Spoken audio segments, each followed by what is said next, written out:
We've got a young, thrusting audience. I'm sorry. Oh, wonderful, wonderful. Well, so I am thinking about packing up my life and moving to London. Okay. And I need your help. I need your advice. I don't know. I don't know what to do. It means leaving my whole family, leaving my life.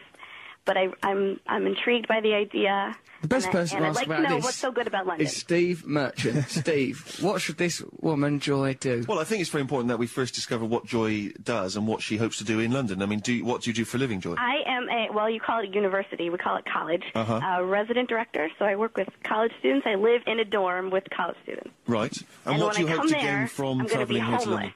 You'll be homeless? I have That is no a step plans. down the social I have scale. No That nothing. seems foolish. I don't think you've thought this through, Joy. You've got all the money haven't. on the plane ticket. You've not even thought about accommodation. It's madness. I know. Because, like, I don't want to prejudge anyone, but a college professor is a better job than No, a tramp. not a professor. Definitely. Marginally. Oh, No, I'm not a sabotage. professor. Not a professor. What is No, it that you do? I'm in charge of the dormitory, so I live in the dorm. You've got free accommodation at the moment. Yeah. Clever. Really, But though, there's only I a wanna- wafer thin line between you and homelessness now, isn't it, really? True. Is she Hey, coming? I'm coming to London on Thursday, actually. Right. Next week. Right. I might to- be busy next Thursday, Joy, if truth be told. I mean, I don't want to, you sound like a very sweet woman, Yeah. but if a woman phones up from Boston Yeah. at 11 o'clock at night and says she's coming next Thursday... No, it's 6 o'clock. It sounds like you're expecting maybe to hook up and have a lovely cup of No. coffee.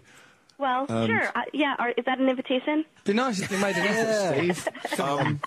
You'll look funny I together. don't want to seem rude to Joy, but there's always that slight I suppose nervousness, isn't there? That she could be- a sort of Understandable. killer. could be a Combat 18 member at this stage. We've not aroused her anger. Could you maybe hang out with Russell first and let him get Yeah. the measure of you? I mean, this Yeah. guy's what? He'll happily accept you, even if you are a lunatic and a maniac. Yeah. That would just be thrilling to him. I like that. Absolutely. I like the idea of a loony from overseas turning up, slap down in the middle of my life. That'd You be could nice. probably crash out at his place, I imagine. I don't mind see that the- being a the problem. empty red Perfect. wine bottles and... You've solved so many of my problems. Hey, speaking of loonies, I have to say hi to all of the people on pilkapedia.co.uk forum. They listen Okay. to your show, Russell. Stephen, we're all going to listen tomorrow. We're really excited about your new show. Good luck. Joy, thank you very much. You have been a lovely contributor to our All the show. best, Joy. And Steve will meet you next Thursday. We'll That'd be pass his great. details on to you immediately. You're off air. But there thank you. goes old Joy, the best damn American dormitory mistress we've ever had on this show. Indeed. I think you were quite helpful to her. Do you? I don't feel I've helped sufficiently. Not But I just really. wonder if she's thought it through, Russell. That's Is the she problem. moving here just to see you? I think that was the main That was the thrust motivation. of it. And she's But if she's... I mean, I don't... But if she's... What did she say? What, 4 foot what? She's a 4 foot tiny, 11. tiny woman. She could probably fit in one of my shoes. She could live in one of my shoes. You won't know she's here. No. That's the occasional erratic decision being made from near your shin. Exactly. The only time you register her. What's that you've got in that jiffy bag? It's Joy. Lovely gal she's turned out to be. Right, okay, this radio programme's nearly an end. So what time tomorrow are you on Six Music, Steve Merchant? 3 o'clock. And will you have any special phone calls to anyone? Wouldn't have thought so. Come on, Steve! It's true. I did just ask Russell if he would contribute to the radio show So tomorrow. imagine He's a that. broadcasting, experienced broadcaster now, and I need know his how to do a advice. broadcast, so if nothing else, and probably nothing else, it'll be worth tuning in Just for for that 5 minutes. That'll be lovely. Okay, this radio programme's nearly over. Noel Gallagher never turned up, did he? As usual. Oh no, we phoned him, he's off on holiday. We wish him well. Right, now the poet laureate of the show, Mr G, likes to summarise our show in the form of a poem. Here he comes. Welcome him with Bon Homie, that we can try now. Oh, polite, isn't it? This is the journey. All aboard the night train, as we trundle off down the tracks of the ridiculous and the strange. First stop, Lockstown, where wild Trevors are all abound. If you put your ear to the ground, you can hear coal dispensers all around.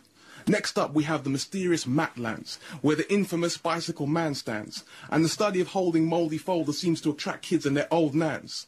Last stop, Rustmenistan. Cry for help if you can, where vicious rabbits and equal rights ballet inhabit the land. It's now the end of the journey, so I, Mr. G, get my whistle out as I have to shout, all change, please. That was summarising this programme, what we have just done there. That's all nice now. Well, it's been a good programme, ain't it? Matt, have you enjoyed doing this programme? Loved it. It's been really good, isn't it? We've helped people, we've given good advice. There's this couple, Pete and Anita, we've helped them get together. They didn't even know each other a couple of weeks ago. It's lovely, they're getting on really well now. Although, actually, the phone did chillingly go off during the interview. Are you going to have to buy a hat, Russell? I think there might be a hat, but I think it'll be a black pallbearer's hat for the funeral of Anita. So, Trevor, have you enjoyed this show? I have, yeah. been lovely, hasn't It's it? been great, and thanks thanks, Claire, for that calendar that Thanks, she's some done good of girl us. made us a calendar. Yeah. It's nice. Very sweet. It's a lovely calendar. Thank you for sending us that. Thanks to everybody who's been involved in this programme. Now, we'll have a little bit of the old newsy poos now with Andrea Simmons. We'd like to get a word. We'd like to get a word forced into the news, Steve. Can you think of a word? And then she'll say it, and then when you listen to the news, you think, bloody hell, we've influenced the news. The immediate word I think of is I once decided it would be fun to have a nickname. Yeah. And I said to my friend Phil Williams, I tell you, Phil, everyone's calling me Spud nowadays. Spud. So what about Spud? Spud. Andrea, be can done. you get that into the bloody old news? OK, well, thank you, Steve Merchant. You've been a wonderful guest. Thank you, G, for your poetry. Thank you all. We'll be back next week. Listen to our podcast. We're trying to get to #1 in front of people like Steve Merchant and Ricky Gervais. There, like a colossus, scuttle about at their feet we do, like joy in a jiffy bag. This is Russell Brand. It's 88 to 91 FM, Radio 2 from the BBC. Here is the news.